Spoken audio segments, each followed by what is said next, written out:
Bonjour à toutes et à tous. Nous sommes le 8 mars, journée internationale de lutte pour les droits des femmes. Les droits des femmes ne sont jamais acquis une fois pour toutes et restent pour partie à conquérir. Je pense notamment au droit à l'égalité salariale. Aujourd'hui, à horaire égal, l'écart entre hommes et femmes dépasse les 16%. C'est comme si, à partir des premiers jours de novembre de chaque année, les femmes travaillaient gratuitement. Des sanctions devraient être prévues par la loi contre les entreprises qui pratiquent cette discrimination. Les femmes sont aussi bien trop souvent victimes de violences sexistes. 30% ont été harcelées ou agressées sexuellement sur leur lieu de travail.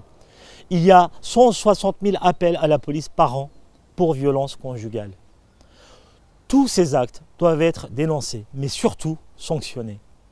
Mais il faut aussi beaucoup de prévention par l'éducation à l'égalité et au respect dès le plus jeune âge. Je veux aussi saisir cette journée pour saluer les femmes qui se battent pour leurs droits dans le monde entier. Je pense notamment aux femmes d'Afghanistan où les filles ne peuvent plus enseigner ou étudier que dans des lieux clandestins et courent pour cela les plus grands risques si elles sont dénoncées ou découvertes. Je veux évidemment saluer aussi les femmes d'Ukraine qui tentent tant bien que mal de se protéger et protéger leurs familles des bombes. Ces femmes de Russie qui sont en première ligne dans les manifestations contre la guerre. Dans les deux pays, elles souhaitent massivement la paix et que des solutions d'abord politiques soient trouvées au conflit. J'appelle aussi à combattre le fascisme qui relève la tête en Europe et dans notre pays. Le fascisme alimente toujours à la fois le racisme et le sexisme. De même que quelqu'un condamné pour racisme ne devrait pas pouvoir être candidat à une élection. Je trouve indigne que des maires aient pu parrainer un candidat à l'élection présidentielle qui a déclaré à un grand journal du soir, je le cite, « Les femmes sont le but et le butin de tout homme doué qui aspire à grimper dans la société ».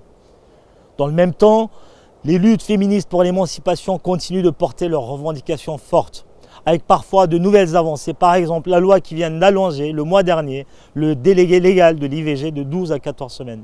Mais il y a aussi le besoin de plus de moyens et de lieux de santé de proximité accueillant des femmes demandeuses. Dédier 1 milliard d'euros à la lutte contre les violences faites aux femmes est aussi une revendication féministe que je soutiens fortement. Enfin, les femmes sont souvent rendues invisibles dans l'histoire humaine.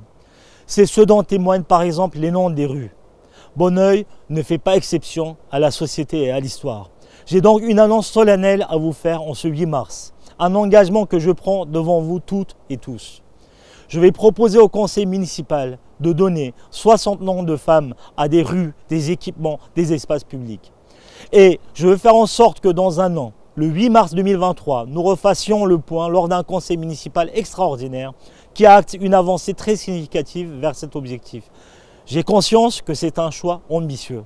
Avec Sandra Besnier, mon adjointe chargée des droits des femmes, nous souhaitons évidemment faire cela dans une concertation exemplaire avec les habitantes et les habitants, en particulier lorsqu'ils ont une adresse postale. Nous reviendrons très prochainement vers vous pour cela. Bien sûr, nous continuons et améliorons aussi tout le travail que vous connaissez déjà sur les droits des femmes dans notre ville. Avec tout le travail de sensibilisation aux violences faites aux femmes, auxquelles s'ajoutent depuis un an des formations proposées à nos agents municipaux amenés à accueillir les femmes victimes de violences pour mieux les orienter vers les prises en charge appropriées. Avec l'engagement pris lors des rencontres de la jeunesse d'aider davantage toutes les jeunes filles à pratiquer un sport.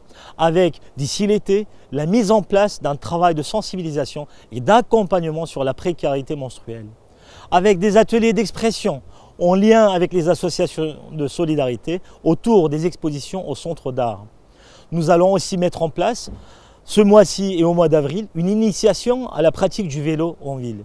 C'était une demande forte des femmes de nos quartiers, des femmes qui n'ont jamais appris à faire du vélo pendant leur enfance et qui ne sont pas suffisamment à l'aise avec ce moyen de locomotion.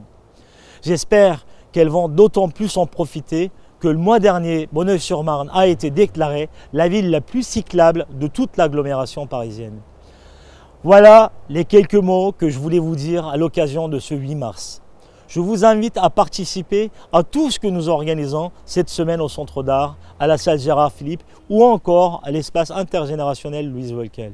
Expositions, ateliers, films, projections, débats et autres animations. Vive la Journée internationale de lutte pour les droits des femmes.